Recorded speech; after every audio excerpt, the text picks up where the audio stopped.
Okay, so today we are going to draw Super Saiyan Goku, but in the new style of drawing from the upcoming Dragon Ball Super movie. This style of drawing is similar to the early Dragon Ball Z episodes, meaning there's less detail, the line work is sharper and less strict, and the coloring has less depth as well. As you can see, I started by drawing a perfect square. Each side is 3 centimeters, but you can draw it in any size you want to, just make sure to use a suitable paper size. Also, all the materials I'm using are written in the description box with Amazon links. Okay, so first we are going to start by drawing the shape of the face.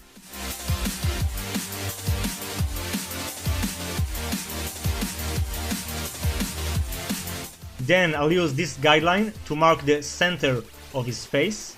I'll draw the wrinkles between the eyes, and we'll add the eyebrow just like that. As you can see, no curves, just flat lines. And to create the eye, we'll use 3 lines. We'll place the pupil at the center, slightly to the right. Then we'll indicate the bump above his eye and draw the cheek marks. We'll do the same for the right eye, but as you can see, because of the angle, the right eye will appear to be smaller.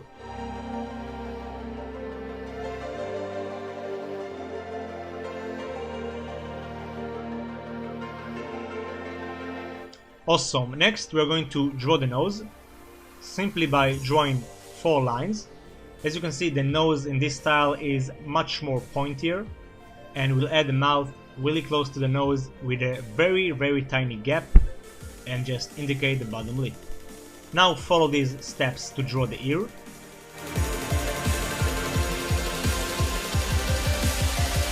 I'm gonna draw his neck and the neck muscles.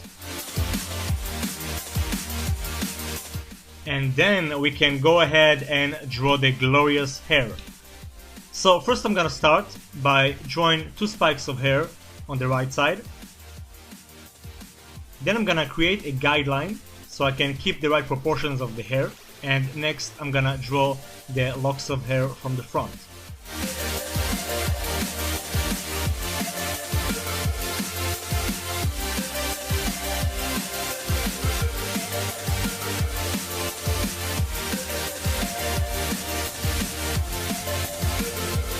And now I'm simply gonna add the rest of the spikes using the guideline.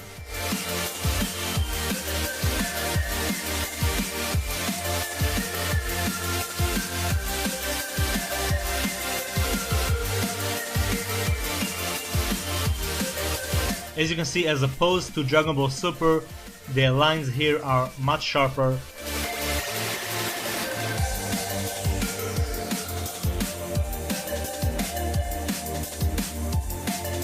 Next we are going to add some lines. Make sure to do that with the direction of the spike. As you can tell, I'm adding a very minimum amount, just like the new style. Awesome, so once we are done with that, we can draw the torso. So first I'm gonna start by drawing the traps and the trachea, because I forgot it earlier. Then I'm gonna draw a rough guide of the shape of the torso, again because I want to get the overall shape and then add the details. So now I'm gonna indicate the shirt and the shirt underneath.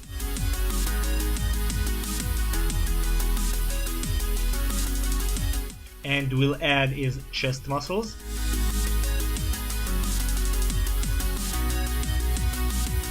Next I'm gonna refine the shirt by adding the creases.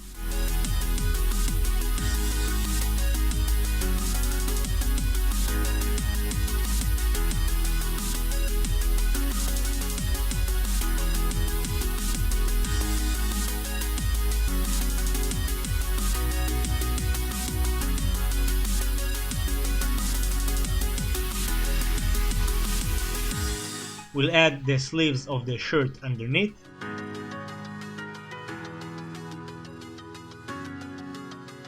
And then I'll use this guideline for the arms.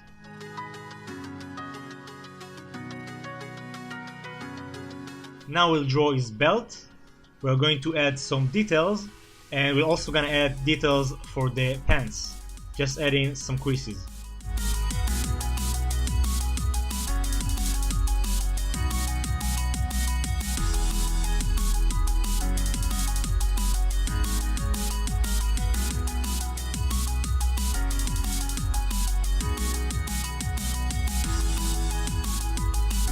And we'll do the same for the shirt and the shirt underneath.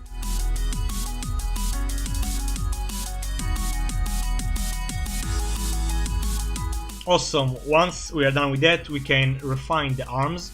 So I'm gonna start by drawing the shoulder muscles, the tricep, the bicep, the elbow, and the forearm.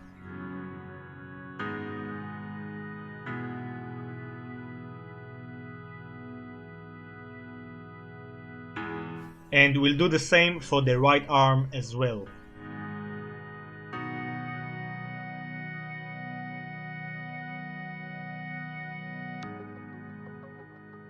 And all we got left is to draw his gi symbol. So we are just going to place it right there.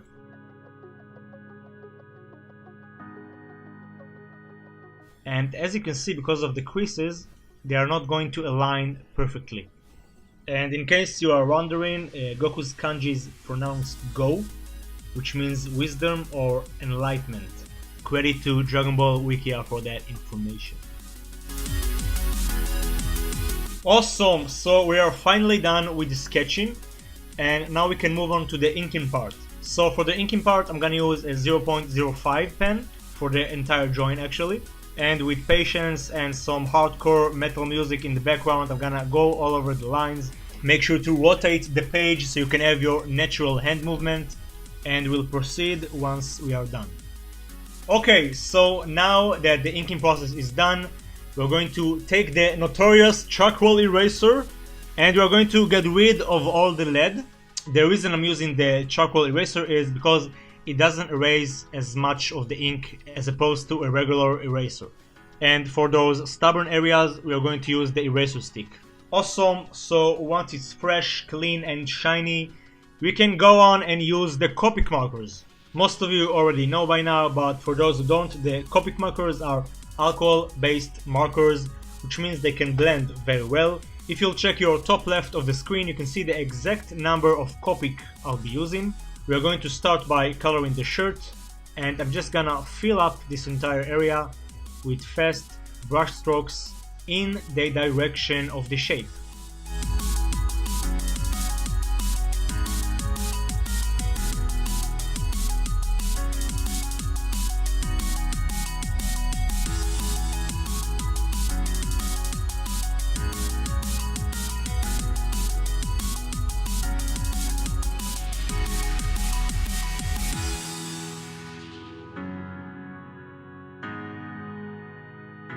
Then I'm gonna use a darker shade and I'll color all the shaded areas.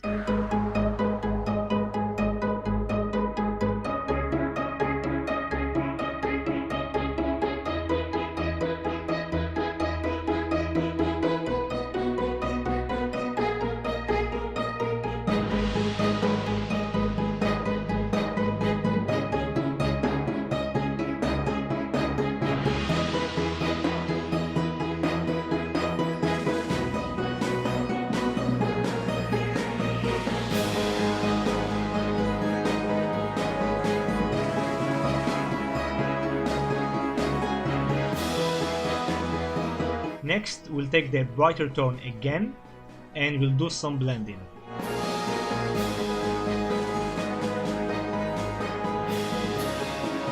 Now I'm gonna use the darker tone again and just add more saturation in the deepest areas. Awesome, so we'll do the same for the pants.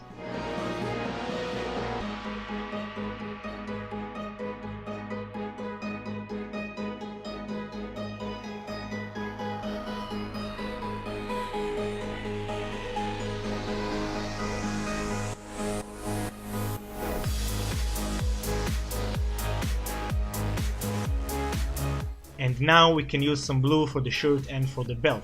So again, I'm gonna use two colors of blue. I'll start with the brighter one, then I'll add some shade with the darker one, and I'll go back to the brighter one and do some nice blending.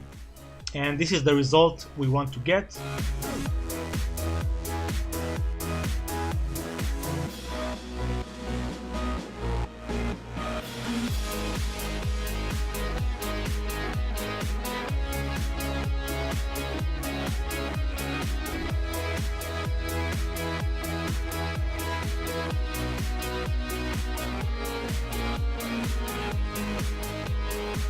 So I'm gonna do the same process for the shirt.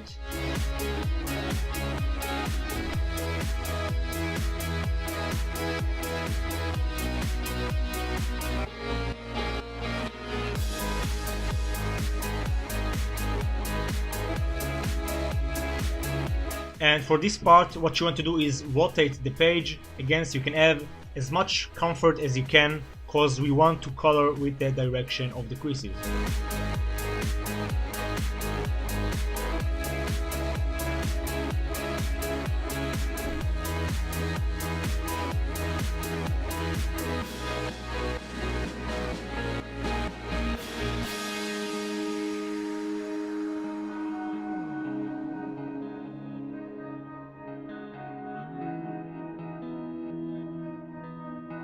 Awesome. Once we are done with that, we can color the kanji.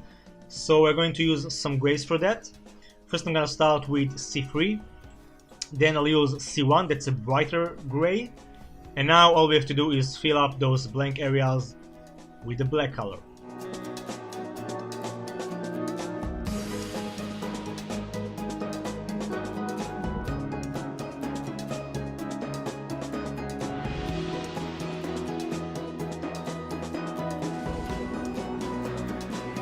And we are done with the shirt, and now we can color the skin. So again, I'm going to use two tones for that. We'll start with the brighter one, and as you can see, I'm leaving some blank areas just to get a nice highlight.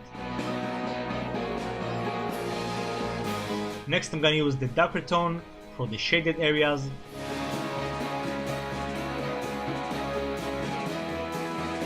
I'll use the brighter tone again for blending. And then I'm gonna use the colorless blender for the blank areas, just to soften those edges. Awesome, and I'm gonna do the same process for the left arm.